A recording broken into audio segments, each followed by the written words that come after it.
कहानी है रामपुर गांव की, जहाँ के मर्द महिलाओं को हमेशा नीचा दिखाने की कोशिश में रहते। अरे अभी तक खाना नहीं आया क्या? मुझे एक और शादी करने की जरूरत है। नहीं जी नहीं, ऐसा मत करना, वरना मैं कहाँ जाऊंगी। खाना लेकर मैं अभी आई जी। गांव की पंचायत में भी फैसले हमेशा औरतों के खिलाफ ही रहते। मैं जो फैसला सुनाता हूँ वो भगवान की आज्ञा होती है। इस लड़के ने अपने मन से शादी करके अच्छा नहीं किया। लड़के को घर भेज दो और इसकी शादी इसकी जाति की किसी लड़के से करवा दो। लेकिन ये लड़की, इसे तो गांव के बाहर निकाल दो। नहीं नहीं जमींदार साहब, ये क्या बोल रहे हैं? ऐसा नहीं हो सकता। मेरी बेटी मासूम है, इसे अच्छे बुरे की समझ नहीं है। अरे कहाँ जाएगी ये बेचारी? कहाँ जाएगी? इतनी चिंता है तो पूरे परिवार का गांव निकाला कर देते हैं। बेचारे पूरे बसे बसाए परिवार को गांव छोड़ना पड़ता है। चाहे जो हो, अगर बेटियों को कंट्रोल नहीं कर सकते तो गांव में रहने का कोई मतलब नहीं है। यहाँ औरतों को दब कर रहना होगा। कोई भी अपने हिसाब से कुछ नहीं कर सकता, सब ईश्वर की मर्जी से ही होगा। तभी गांव का एक आदमी दौड़ा दौड़ा आता है।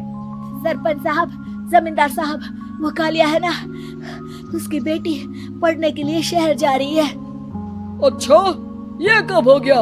और कालिया की हिम्मत कैसे हो गई ऐसा करने की? लेकर आओ उसे और उसकी बेटी को। बस फिर क्या था, हाजिर हो जाते हैं कालिया और उसकी बेटी सरपंच के सामने। अरे कालिया, ये क्या सुनने में आ रहा है? बेटी को इंजीनियर बना रहा है तू? और ये बता, गांव में तो स्कूल नहीं है, फिर कहां से इतनी क्लास पास कर गई तेरी बेटी? राधा, जो कि कालिया की बेटी है, उसे लगता है कि सरपंच उसकी तारीफ कर रहे हैं। सरपंच जी, मैंने ऑनलाइन पढ़ाई की है, डिस्टेंस लर्निंग से। सभी में मैंने अच्छे नंबर पाए हैं, जिसे देखते हुए शहर की इंजीनियरिंग कॉलेज में मुझे स्कॉलरशिप मिली है। वाह जी वाह, क्या होती है ये? पहले तो ये बताओ, फिर आगे की बात करते हैं। पूरा गांव राधा की बात सुन रहा था और राधा बोलती जा रही थी। तो ऐसे मैं फ्री में एक अच्छी शिक्षा लेकर गांव में जो कुछ परेशानियां हैं, जैसे बिजली, पानी और इंटरनेट जैसी समस्याओं के लिए काम करूंगी। मैं गांव को शहर से जोड़ने के लिए पुल का निर्माण करवाने का प्रस्ताव रखूंगी। मुझे पूरी उम्मीद है कि जल्द ही हमारा गांव भी तरक्की की राह पर चल पड़ेगा।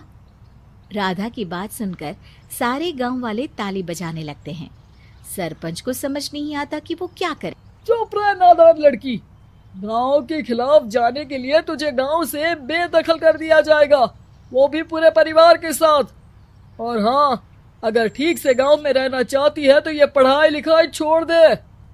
हम तेरे लिए गांव का कोई होनहार लड़का देखेंगे।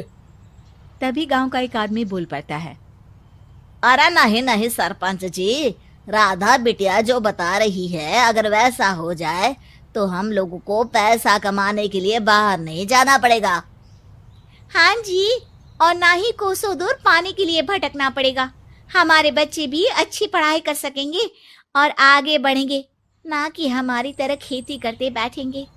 क्यों गांव वालों, राधा बिटिया का साथ देना चाहिए ना। सरपंच देखता है कि गांव राधा के साथ है तो वो चुप हो जाता है। वो घर आकर अपने सलाहकार से बात करता है, जो बहुत ही चालाक किस्म का इंसान होता है।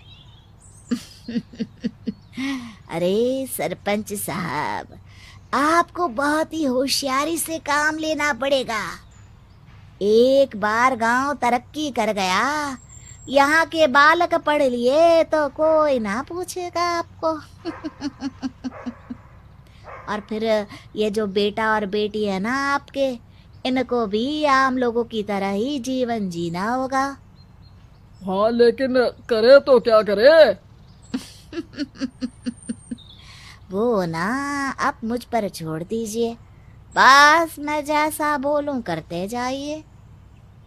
अगले रोज सुबह जब गांव वाले सोकर उठते हैं तो राधा के घर के बाहर और साथ ही वो लोग जिन्होंने राधा का सपोर्ट किया था, उनके घर के आगे लाल रंग से कल आऊंगी लिखा होता है। कल आऊंगी, यह क्या होता है? अरे यह तो खून से लिखा है, लगता है कोई भूत प्रेत या चुड़ैल का साया है। चलो सरपंच जी के पास चलते हैं। सभी सरपंच के पास जाकर उसे सारी बात बताते हैं। अरे ये तो बड़ी मुश्किल की बात है। चलो मैं एक बाबा को जानता हूँ, उन्हें बुला लेता हूँ। सरपंच बाबा को लेकर गांव के घर के बाहर जाता है। ओहो, तो ये वो चुड़ैल है जो उन लोगों को निशाना बनाते हैं जो गांव को बदलने का सपना देखते हैं। वो गांव को ऐसे ही संपन्न देखना चाहती है, वो नहीं चाहती कि कोई बाहरी यहाँ का कायाकल्प करे। क्या तुम लोगों में से किसी ने गांव को बदलने की सोच रखी है? तभी राधा की माँ रोते रोते आती है। मेरी राधा घर से गायब हो गई है। अरे कोई तो बचाओ, मेरी बच्ची कहाँ गई?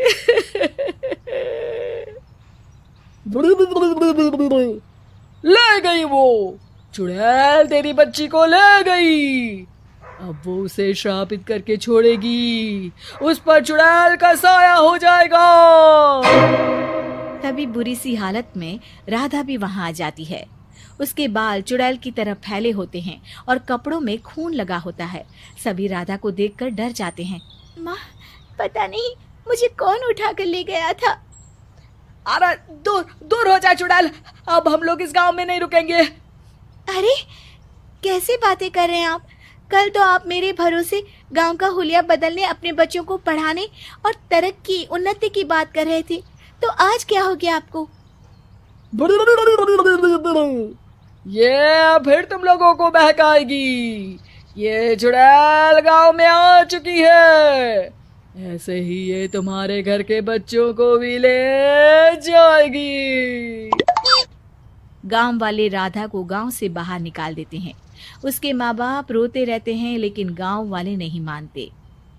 मैं भी अपनी बहन के साथ गांव के बाहर रहूंगा, लेकिन वो पढ़ाई नहीं छोड़ेगी। वहीं सरपंच के घर पर सलाहकार कहता है। देखा, सांप भी मर गया और लाठी भी नहीं टूटी। लेकिन अगले ही दिन सरपंच के घर के बाहर भी वही शब्द लिखे होते हैं। और फिर सरपंच की बीवी कहती है, हमारी बेटी को किसी ने अगवा कर लिया है। तभी राधा का भाई वहां आ जाता है।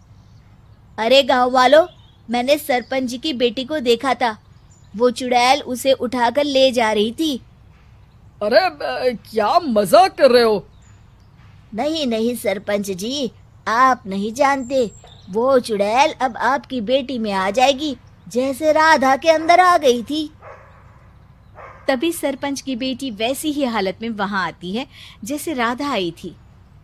पापा, पता नहीं कैसे मैं गायब हो गई थी। चुड़ैल, इसके अंदर भी चुड़ैल का साया है, मारो इसे। अरे नहीं नहीं, इसे भी राधा के पास गांव के बाहर ही भेज दो। अरे चुप रहो, मेरी बेटी कहीं नहीं जाएगी और चुड़ैल वुड़ैल कुछ नहीं होता है। अरे कैसे बात कर रहे हो सरपंच जी?